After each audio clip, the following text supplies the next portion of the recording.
ராகவ் அபி ஜோடியா இருக்கலாம் பிடிக்குமோ இந்த வீடியோக்கு ஒரு லைக் போட்டுருங்க. முரளியும் சுந்தரியும் பேசிக்கிட்டு இருக்காங்க. நல்ல வேளை அத்தை நம்ம போட்ட பிளான் ஒர்க் அவுட் ஆயிடுச்சு. நைட்ல ராகவுக்கும் அபிக்கும் சண்டை போலுக்க. ராகவ் வேகமா வெளியில வந்தான். என்ன பார்த்துட்டு மறுபடியும் ரூம்குள்ள போயிட்டான் அப்படின்னு சொல்லிட்டு முரளி வந்து ரொம்ப சந்தோஷமா பேசிக்கிட்டு இருக்காங்க. ஆமா எல்லாமே உன்னுடைய பிளான் தானே முரளி, அதெல்லாம் ஒர்க் அவுட் ஆயிடுச்சு அப்படின்னு சொல்லுவாங்க. எப்படி அவன் ராகவ் வந்து அபிகிட்ட ப்ரப்போஸ் பண்ணுவான், அதை விடுவேனா நானு அப்படின்னு சொல்லிட்டு முரளி வந்து ரொம்ப சந்தோஷமா பேசிக்கிட்டு இருக்காங்க. ராகவ் வந்து ஆபீஸ்ல உட்காந்துட்டு ரொம்ப ஃபீல் பண்ணிக்கிட்டு இருக்காங்க. இந்த அபி ஏன் சொன்னதே கேட்க மாட்டேக்கா, அந்த மதுவை எதுக்கு மறுபடியும் கூட்டு வந்தா, மதுவை வந்து கூப்பிட்டு வந்ததும் இல்லாம ரொம்ப வருத்தமும் படுறா, எதுக்குன்னே தெரியலையே அப்படின்னு சொல்லிட்டு ராகவ் வந்து ரொம்ப ஃபீல் பண்றாங்க.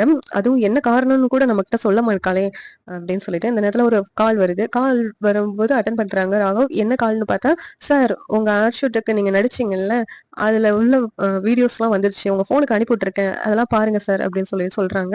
சரிங்க சார் நான் பாக்குறேன் அப்படின்னு சொல்லிட்டு ராகவ் வந்து போனை கட் பண்ணிட்டு போன்ல அந்த வீடியோவை பாக்குறாங்க. பார்த்துட்டு ரொம்ப சந்தோஷப்படுறாங்க. ஒன்னும் அதை அபிகிட்டையும் போய் காமிக்கலாம் அப்படின்னு சொல்லிட்டு சந்தோஷமா அபிகிட்ட போறாங்க. அபிகிட்ட போயிட்டு, அபி நம்ம ஆட்ஷூட்ல நடிச்சோம்ல அந்த வீடியோஸ் எல்லாம் வந்துருச்சு பாரு அப்படின்னு சொல்லிட்டு ராகவ் வந்து அபிகிட்ட காமிக்கிறாங்க. அபி வந்து இந்த நேரத்துல அதை பார்த்துட்டு அவங்களுக்கு வந்து கண்ட்ரோல் பண்ணாம கண்ணீரா வருது. எதுக்கு அபி அழுகுற அப்படின்னு சொல்லிட்டு ராகவ் கேக்குறாங்க. அதெல்லாம் ஒண்ணும் இல்ல அப்படின்னு சொல்லிட்டு அபி வந்து மறைக்கிறாங்க. அதை நான் எப்படி உங்ககிட்ட சொல்ல, நீங்க வந்து லவ் பண்ணேன் மட்டும் தான் சொன்னீங்க, ஆனா அவங்க கூட வாழ்ந்திருக்கேன்னு கூட என்கிட்ட சொல்லவே இல்லை. அது அது எப்படி ஒரு பொண்ணோட வாழ்ந்துட்டு என்ன எப்படி நீங்க கல்யாணம் பண்ணிருக்கலாம் அப்படின்னு சொல்லிட்டு அபி வந்து யோசிச்சுட்டு இருக்காங்க.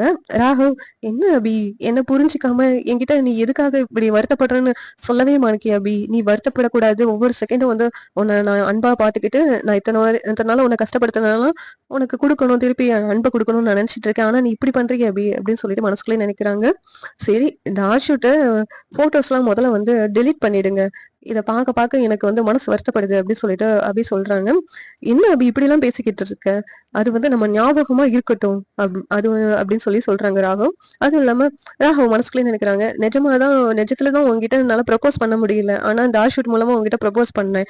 ஆனா அது நீ புரிஞ்சுக்கிட்டயோ புரிஞ்சுக்கலையோ எனக்கு தெரியாது, ஆனா நான் உன்னை வந்து ரொம்ப விரும்புறேன் அப்படின்னு சொல்லிட்டு ராகவ் வந்து மனசுக்குள்ளே சொல்லிக்கிட்டு இருக்காங்க. இந்த மாதிரிதான் வந்து நாளைக்கான எபிசோட் அமையலாம்னு சொல்லிட்டு நான் நினைக்கிறேன். இந்த சீரியல் எப்படி நல்லா இருக்கும் நீங்க நினைக்கிறீங்கன்னு கமெண்ட் பண்ணுங்க. இந்த வீடியோ பிடிச்சிருந்தா லைக் பண்ணுங்க, ஷேர் பண்ணுங்க, சப்ஸ்கிரைப் பண்ணுங்க. தேங்க்யூ.